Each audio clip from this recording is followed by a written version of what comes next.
मनी व मल्ल असुरांचा संहार केल्यानंतर श्री मार्तंड भैरवाने आपली राजधानी जयाद्रीच्या टेकडीवर स्थापन केली व कलियुगातील मानवाचे अरिष्ट दूर करण्यासाठी कायमस्वरूपी वास्तव्य केले. ते जागृत स्थान म्हणजे जेजुरगड. जेजुरी गावाच्या दक्षिणेकडील डोंगरावर साधारणपणे 75 मीटर उंचीवर मल्हारी मार्तंडाचे मंदिर आहे. आजची सफर याच जेजुरी गडाची. भारत भ्रमंतीमध्ये आम्ही नवनवीन ठिकाणांची माहिती सर्वांपर्यंत पोहोचावी म्हणून प्रयत्न करत असतो. अशाच माहितीपूर्ण डॉक्युमेंटरीज बघत राहण्यासाठी आमच्या चॅनलला लाईक आणि सबस्क्राईब करायला विसरू नका. जेजुरी गडाच्या पायथ्याशी पार्किंगची उत्तम सोय आहे. इथे गाडी पार्क करून आम्ही गडाच्या दिशेने निघालो. तिथेच देवाच्या भंडाऱ्याची काही दुकाने आहेत. जवळच एक बोर्ड दिसला. त्यावर लिहिले होते, त्वरित दर्शनासाठी कोणाच्याही आमिषाला बळी पडू नका. आणि गमतीचा भाग म्हणजे बाजूलाच दुसरा एक बोर्ड दिसला. त्यावर लिहिले होते, दर्शन पास उपलब्ध, 50 रुपये प्रति व्यक्ती. आता हा नेमका काय प्रकार आहे हे गडावर गेल्यावरच कळेल. असो, आपण गड चढायला सुरुवात करू. पायऱ्यांच्या सुरुवातीलाच नंदीची व बाजूला हत्तीची सुंदर मूर्ती आहे. इथे नंदीचे दर्शन घेऊन आम्ही गड चढायला सुरुवात केली. जेजुरी गडावर जाण्यासाठी साधारण 385 पायऱ्या चढून जावे लागते. पायऱ्या अगदी रुंद आणि छान स्थितीत आहेत आणि वाटेत बरेच छोटे मोठे स्टॉल्स आणि लिंबू पाणीवाले दिसतात.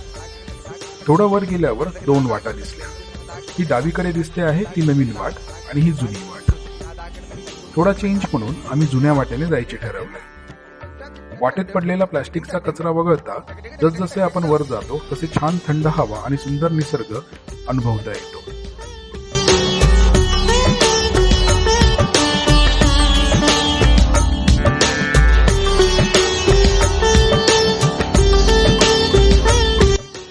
पुढे जवळच उजवीकडे एक छोटंसं मंदिर दिसलं. कुतूहलाने आपोआपच पाय मंदिराकडे वळले. आम्हाला येताना बघून 2 लहानगे लगेच मदतीला धावून आले आणि आमच्या आधीच देवाच्या मूर्तीजवळ जाऊन बसले. कुठच्या देवीचं मंदिर? भेटकून येतो का घेत नाही तुम्ही. देवांची इच्छा बनवत्या पाठीशिवाय का तुला कुमापदा मुलं पासो पाठीशिवाय पाठीशिवाय यांच्या पाठीशिवाय देवांची इच्छा बनवत्या म्हणा खंडेराया खंडेराया चला आमच्या घरी, चला आमच्या घरी, पाठीशी उभा राहा. आई वडील सुखाची ठेवा. आमची इच्छा पूर्ण करा. आई वडील सुखाची ठेवा. जय मल्हार.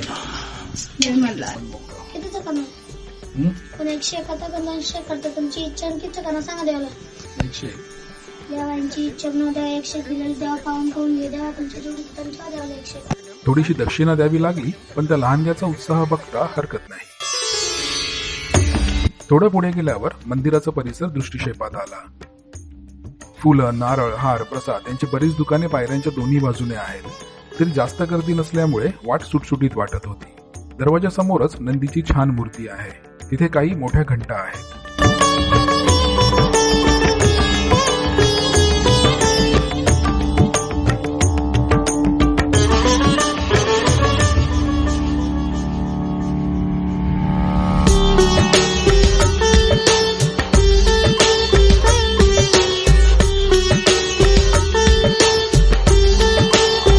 दरवाजाने आत जाणार तोच उजवीकडे आणखीन एक छोटेसे मंदिर दिसले. तिथे बरीच नवीन जोडपी दर्शन घेताना दिसली.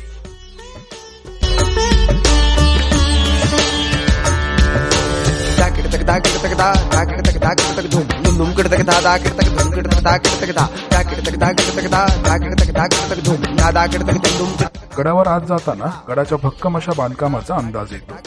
महादरवाजातून गडावर प्रवेश केल्यानंतर समोरच दिसतात त्या भव्य अशा 4 दीपमाळा व श्री खंडोबा म्हाळसा मंदिर.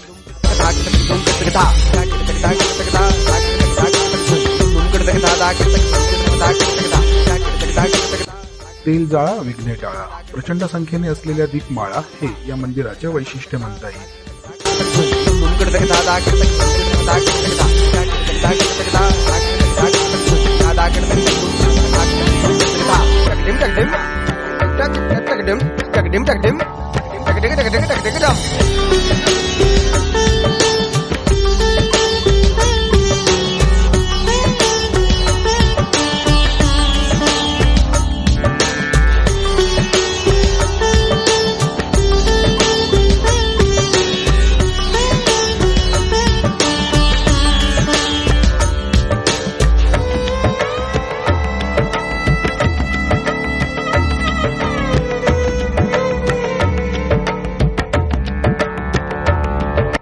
बहुतेक सर्वच हिंदू मंदिरांमध्ये कासव पाहायला मिळते, पण 6 मीटर व्यासाचे इतके मोठे कासव कदाचित इतर कोणत्या मंदिरात नसावे.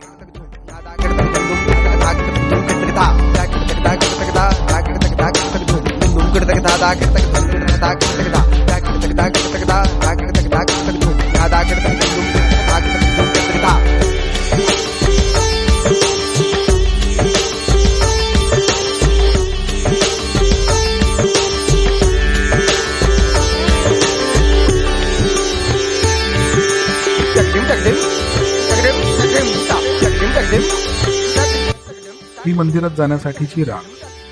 त्याच्याच मागील बाजूस मंदिरात जाण्यासाठी दुसरी रांग आहे, पण त्यासाठी प्रति व्यक्ती 50 रुपयांचा पास घ्यावा लागतो. विठोबाचं अबीर, देवीचे कुंकू, ज्योतिबाचा गुलाल, तसाच खंडोबाचा भंडारा. भंडारा हे मल्हारी मार्तंडाचे लेण असल्याने येथे त्याची मुक्त हस्ताने उधळण होते. भंडारा हा हळदीपासून बनवलेला असल्यामुळे त्याचा रंग अगदी पिवळा धमक आहे, म्हणूनच त्याला सोन्याची उपमा दिली जाते. चोहो बाजूने होणाऱ्या भंडाऱ्याच्या उधळणीमुळे जे सोनेरी वातावरण तयार होते, त्यामुळे प्रत्येकाच्या मुखी एक वाक्य आल्याशिवाय राहत नाही, ते म्हणजे देवा तुझी सोन्याची जेजुरी.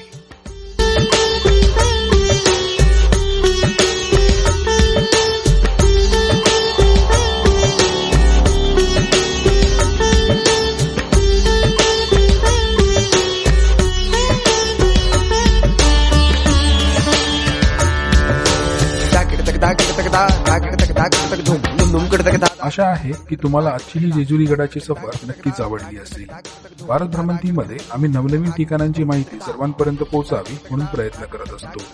अशाच माहितीपूर्ण डॉक्युमेंटरीज बघत राहण्यासाठी आमच्या चॅनलला सबस्क्राईब करायला विसरू नका.